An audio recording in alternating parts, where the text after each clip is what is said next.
Hi folks, and welcome back to Math with Captain Rod. I'm making this video here to help explain how to find min or maximum function values for quadratics. So before we get into this, I'm going to do a quick little review here. Hopefully you've seen my videos on how to graph quadratics. Quadratic equations are generally written in one of two formats here. Like this is one general form of a quadratic, some number a times x minus h, the quantity squared plus k. Or another way they can be written is like ax squared plus bx plus c. These are kind of like, I like to describe these as the like y equals mx plus b's, if you will, for quadratics. Now, in this case here, if a is positive, then the quadratic opens up. So its graph looks something like this. And then the vertex is this point right here, the lowest point, and it's at the point hk. So when you have a quadratic equation, once you put it into this form, then the coordinates hk give the vertex. And in this case, the quadratic has a minimum value of whatever k is. And that occurs at whatever x equals h is. Now, had a been negative, this would open down. And same thing goes though. This now has a maximum value that occurs at x equals h, and the value is k. So the idea to minimize or maximize or find the minimum or maximum value is to write the quadratic like this, and then the points h, k tell you about the min or maxes. Now, alternatively, quadratics that are written like this, right? Hopefully, again, you've seen my video on graphing these things. The x-coordinate of the vertex is given by the quantity minus b over 2a. And again, I've got a video somewhere on that, on why that works. It's just a matter of completing the square on this kind of generic formula here. And then you take this and you can just sub it into our function and get the y value out, and that will tell you your minimum or maximum value. If a is positive, it means the quadratic opens up, and then you're going to get some sort of minimum value. If a is negative, the quadratic opens down, and then you'll have a maximum value. So these are two different approaches for finding the minimum or maximum function values. I'm going to try to demonstrate both here in some of these examples. So let's get at it. All right, so the first example we're going to look at here is f of x equals x squared plus 6x plus 8. Now, I'm actually going to go ahead and do this one. I'll do it both ways. And again, one form, y equals a times x minus h, the quantity squared, plus k. So the idea now is we want to try to make this look like this. So I'm going to go ahead and rewrite it. Y equals x squared plus 6x. And I'm going to give myself a little space here, because what we're going to do is use the completing the square method to try to turn this into this. You'll also notice that I changed f of x to y. No big deal, because they are the same thing, right? They are equal. All right, so to complete the square, we take a look at this, and we look at this value right here. You cut it in half, which is 3, square it, that's plus 9. Now remember, equations are kind of like balances. At this point right here, this right-hand side is heavier, if you will, than this left-hand side. We have to kind of rebalance our equation here. You can't just add this 9 and leave it dangling. Methods for balancing it, I can either add a 9 over on the left, or maybe over here I'll just subtract 9. That does exactly the same thing. Next line. This is now equal to x plus 3, the quantity squared. That's what we designed it to be. And 8 minus 9 is minus 1. All right, so we've got this thing looking pretty much like this now. The a, if you will, the little a is plus 1. And because it's positive, we know this thing opens up. So it's going to look something like this when you sketch it. It's got a vertex here. We now know it has a minimum value, again, because that's the lowest point on the graph. And that minimum value is negative 1. So this point right here is the point negative 3, negative 1. Now, the minus 3 is coming from x plus 3 and x minus h. The h has to be negative 3. So that's the x value where the minimum occurs, and that minimum value is negative 1. if we're using this to graph the function, we would put a point here, that's the vertex, and we know it opens up. We would then plot a few more points and get the details sorted out.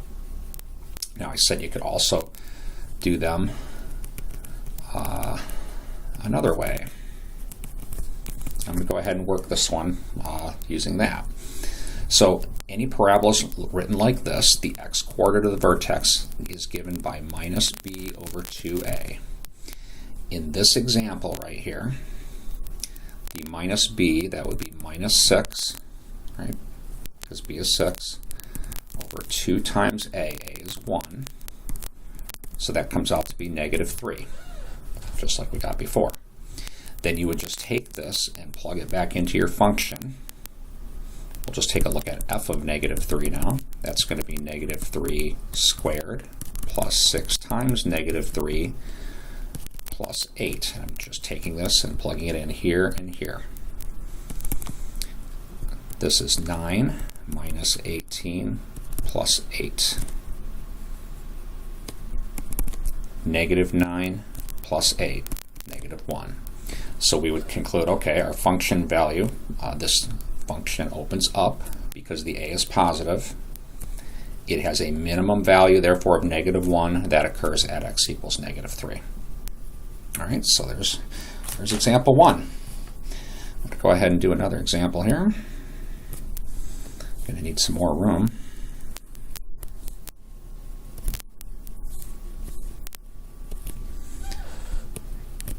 So we're going to take a look at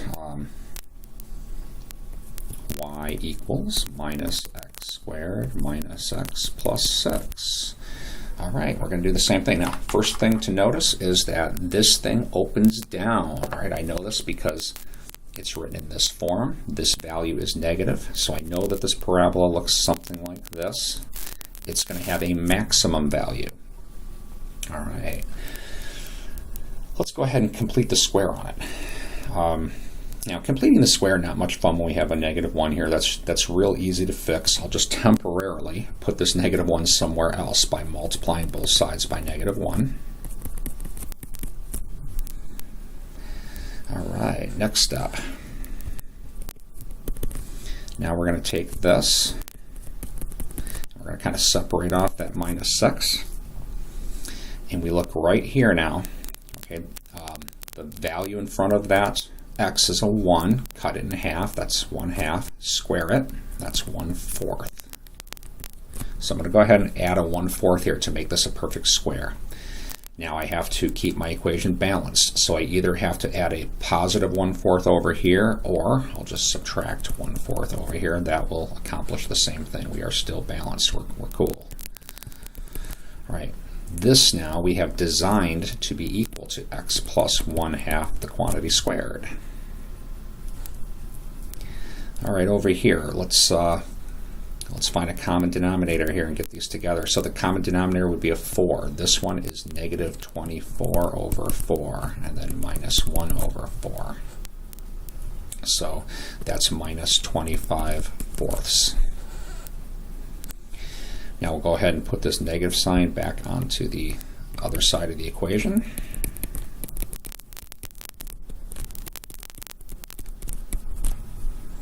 All right, so now what we're going to do is we're going to compare this to this. And again, you'll notice that the a is negative. It opens down. Now compare x minus h to x plus 1/2. The h is equal to minus 1/2. That means the x-coordinate of the vertex, I'll put x sub v here, x-coordinate of the vertex is minus 1/2. The y-coordinate is this value. Y-coordinate of the vertex, 25/4. This is the maximum value of this function. Right? And again, found by completing the square. I'm going to go ahead and work this thing again using kind of the other approach here. Right? So y equals minus x squared minus x plus 6. All right, so what do we do here? X-coordinate of the vertex, I'll put x sub v is equal to minus b over 2 times a. All right, up top we get one, well, let's just do this. Count the minuses, 1, 2, 3. So the result is negative 1/2, which is good. That's what we got before. Now we'll just take this thing and sub it into our function. So basically what we're doing is we're now looking at f of minus 1/2. No, not basically, that's identically exactly what we're doing. All right, be careful with all the minus signs. Minus x, which is minus 1/2 squared, right, minus x, which is minus 1/2, plus 6. Go ahead and now kind of simplify this. So negative 1/2 squared is 1/4, but there's a negative sign sitting in front of it. Right. Negative and negative, that's positive 1/2. And again, plus 6. Common denominator here is a 4, so we got negative 1/4. All right, to make this have a denominator 4, I got to do 2 over 2. All right, so that's going to become 2/4.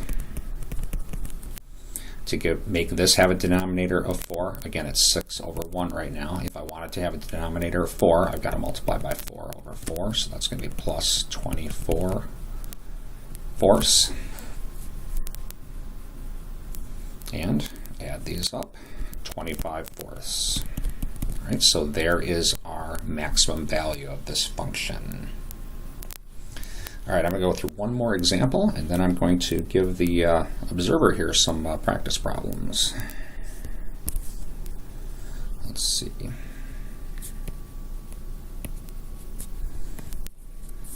Get rid of this stuff right here. All right, let's take a look at this one.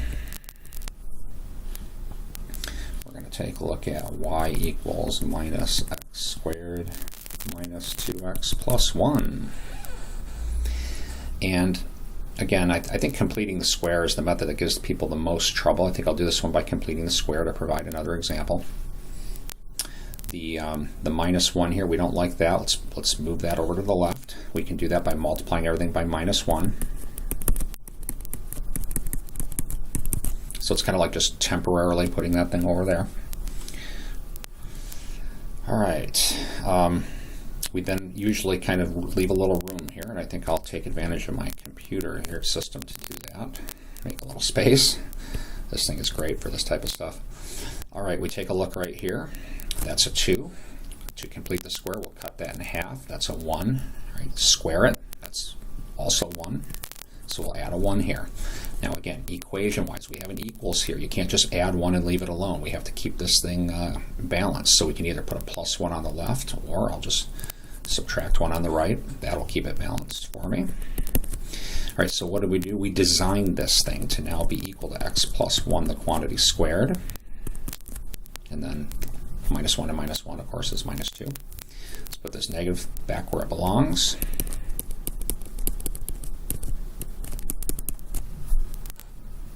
All right, so we're going to compare this to this. All right, comparing x plus 1 to x minus h. The h is equal to minus 1, and then the k is equal to plus 2.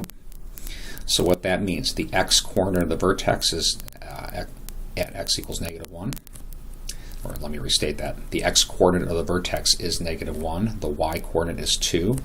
And this thing opens down. So this thing has a maximum value of 2. So f max is equal to 2, and that occurs at negative 1. And again, if we were graphing this thing,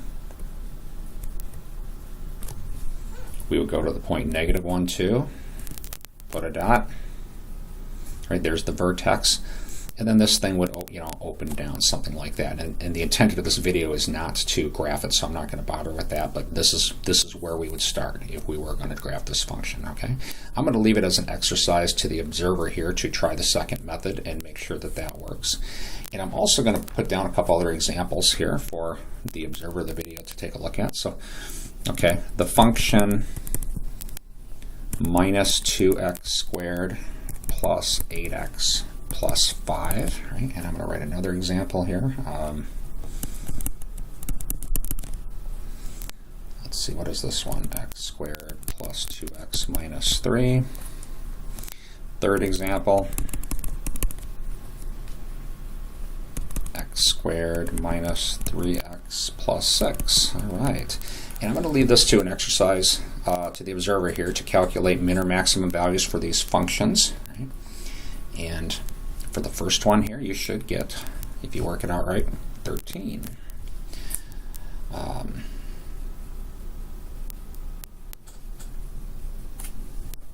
Next one, or this one down here, you should get 6.